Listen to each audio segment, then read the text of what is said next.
Salut à toi! Aujourd'hui, nous allons parler du dossier professionnel et comment on fait pour donner son exemple le mieux possible. Comme nous l'avons déjà abordé, tu as deux dossiers à rendre le jour de la certification, le dossier professionnel et le dossier technique qui fera l'objet d'une prochaine vidéo. Prenons pour exemple une action qui pourrait être celle de cacher un œuf de Pâques. Oui, ce n'est pas pour rien que je sors cette vidéo pendant ce week-end pascal. Imaginons donc comment on pourrait décrire cette action.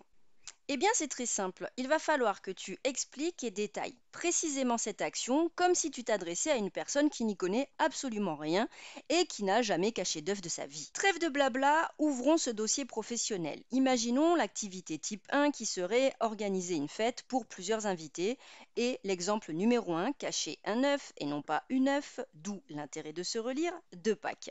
Dans la description des tâches, je pourrais écrire: je suis en stage dans une entreprise d'événementiel qui organise des fêtes pour différents publics. Ce jour-là, j'ai pour mission de cacher plusieurs œufs afin de participer à une grande course aux œufs dans un parc de la ville.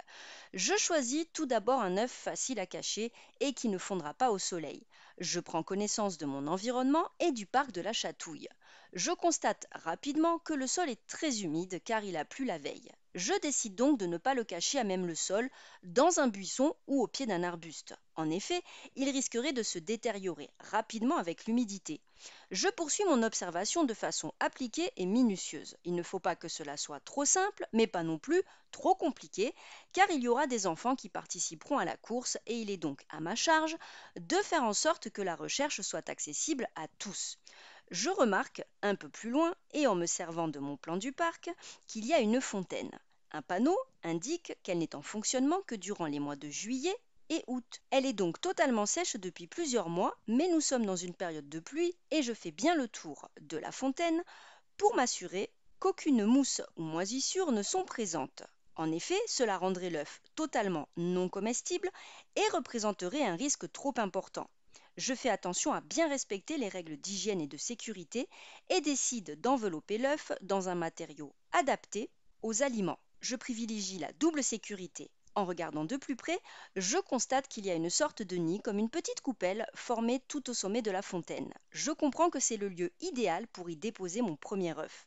Je le dépose donc délicatement et le fais tenir avec deux petites cales en bois préalablement construites pour ce type d'action. Une fois mon premier œuf caché, je reviens au stand présent dans le jardin principal du parc. Je prends le second œuf ainsi que le troisième en faisant attention à ne pas les endommager car ils sont fragiles. Je répète l'action une vingtaine de fois. Dans les moyens utilisés, je vais mettre que j'ai utilisé le plan du parc de la Chatouille, du film alimentaire et des cales en bois. Et dans la partie avec qui ai-je travaillé? J'ai travaillé en autonomie sous la supervision de mon tuteur. Tout au long de la rédaction, il faut que tu te dises que la personne qui va lire ton texte doit pouvoir t'imaginer en train de faire toutes les actions que tu décris. Cela doit être un peu comme un film, un scénario que tu lui délivres. Voyons maintenant quelques obligations et conseils pour réussir ton dossier professionnel. Déjà, tu ne peux pas ajouter d'annexe, contrairement à ton dossier technique. Tu ne peux pas non plus modifier la structure de ton dossier professionnel, donc n'essaie pas de changer l'ordre des paragraphes ou la couleur.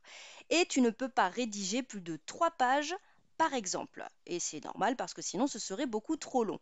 Au niveau des conseils, je te l'ai déjà dit, sers-toi de tes notes que tu auras eu le temps de rédiger durant tes stages.